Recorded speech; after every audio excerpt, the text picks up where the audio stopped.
GST rate change September 22 മുതൽ വരികയാണ്. അപ്പോൾ MRP പ്രിന്റ് ചെയ്തിരിക്കുന്ന പല സാധനങ്ങൾക്കും GST റേറ്റിൽ എന്ത് വന്നിട്ടുണ്ട്, ചേഞ്ച് വന്നിട്ടുണ്ട്. അതോടുകൂടി അതിൻ്റെ പ്രൈസിന് എന്ത് വരും, മാറ്റം വരും. അപ്പോൾ അത് എങ്ങനെയാണ് കച്ചവടക്കാർ ഡീൽ ചെയ്യേണ്ടത് എന്നുള്ളതാണ് പ്രധാന ചോദ്യമായിട്ട് പല ആൾക്കാരും ചോദിക്കുന്നത്. അപ്പോൾ അതിന് ഫാർമസ്യൂട്ടിക്കൽ പ്രൈസിംഗ് അതോറിറ്റി ഇന്ത്യ എന്ന് പറഞ്ഞിട്ടുള്ള സംഭവം ഇറക്കിയിരിക്കുന്ന ഒരു ഡയറക്ഷൻ ഉണ്ട്. ആ ഡയറക്ഷനിൽ പറഞ്ഞിരിക്കുന്ന ഒരു കാര്യം എന്താണെന്ന് വെച്ചാൽ, നിങ്ങൾ എന്തിനെക്കുറിച്ച് ബോധേഡാവണ്ട, ഈ റീറ്റെയിലേഴ്സും ഡീലേഴ്സും ഒന്നും അതിനെക്കുറിച്ച് ബോധേഡാവണ്ട. പക്ഷേ മാനുഫാക്ചറിങ് കമ്പനികളും അതേപോലെ അതിൻ്റെ മാർക്കറ്റിംഗ് കമ്പനികളും അവരുടെ പ്രൊഡക്റ്റിൻ്റെ പ്രൈസ് റിവിഷൻ നടത്തുകയും റിവിഷൻ നടത്തിയ സംഭവത്തിൻ്റെ പ്രൈസ് ലിസ്റ്റ് പുതിയതും പഴയതും ഉണ്ടാക്കുകയും അത് ഈ പറയുന്ന റീറ്റെയിൽ ഷോപ്പുകൾക്കും ഡീലേഴ്സിനൊക്കെ അയച്ചു കൊടുക്കുകയും വേണം. അത് അവരുടെ ഷോപ്പുകളിൽ ഡിസ്പ്ലേ ചെയ്യണം.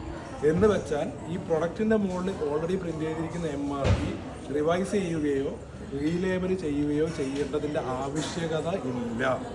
എന്ന് പറഞ്ഞാൽ മറ്റ് പ്രൊഡക്റ്റുകളൊക്കെ എടുത്തു കഴിഞ്ഞാലും ഈ ഓൾറെഡി സ്റ്റോക്കിലുള്ള പ്രൊഡക്റ്റിന് MRPയിൽ എന്ത് ചെയ്യേണ്ട ആവശ്യമില്ല, പ്രൈസ് റിവിഷനോ റീലേബലിങ്ങോ നടത്തേണ്ട ആവശ്യങ്ങളൊന്നുമില്ല. അപ്പോൾ ചെയ്യേണ്ട വളരെ ചെറിയ കാര്യമാണ്. നമ്മൾ ബില്ലിംഗ് സോഫ്റ്റ്വെയറുമായിട്ട് ബന്ധപ്പെട്ട കാര്യങ്ങളിലൊക്കെ കാര്യമായ ചേഞ്ചസ് വരുത്തുക. പ്രൊഡക്റ്റിൻ്റെ മുകളിൽ പ്രിന്റ് ചെയ്തിരിക്കുന്ന MRP കച്ചവടക്കാർ എന്ത് ചെയ്യേണ്ട ആവശ്യമില്ല, റിവൈസ് ചെയ്യേണ്ട ആവശ്യമില്ല. ഗവൺമെൻറ് അങ്ങനെയുള്ള ഒരു കാര്യത്തെക്കുറിച്ച് കൂടുതൽ ബോധേഡല്ല.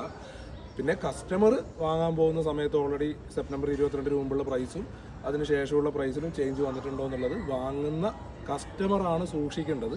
അപ്പോൾ ഞാനിതിൻ്റെ ചെറിയൊരു കാര്യം പറഞ്ഞേ ഉള്ളൂ. അപ്പം ഓൾറെഡി MRP പ്രിന്റ് ചെയ്തിരിക്കുന്ന സാധനങ്ങൾ സ്റ്റോക്കിലുണ്ടെങ്കിൽ അടുത്ത മാർച്ച് 31 വരെ നിങ്ങൾക്ക് ആ പ്രൈസ് ടാഗ് വെച്ചുകൊണ്ട് തന്നെ വിൽക്കാം. അതിൻ്റെ മുകളിൽ മറ്റ് പ്രശ്നങ്ങളൊന്നും ഉണ്ടാവാത്ത രീതിയിലുള്ള ഒരു സജഷനാണ് ഗവൺമെൻറ് എന്ത് ചെയ്തിരിക്കുന്നത്, ഇറക്കിയിരിക്കുന്നത്.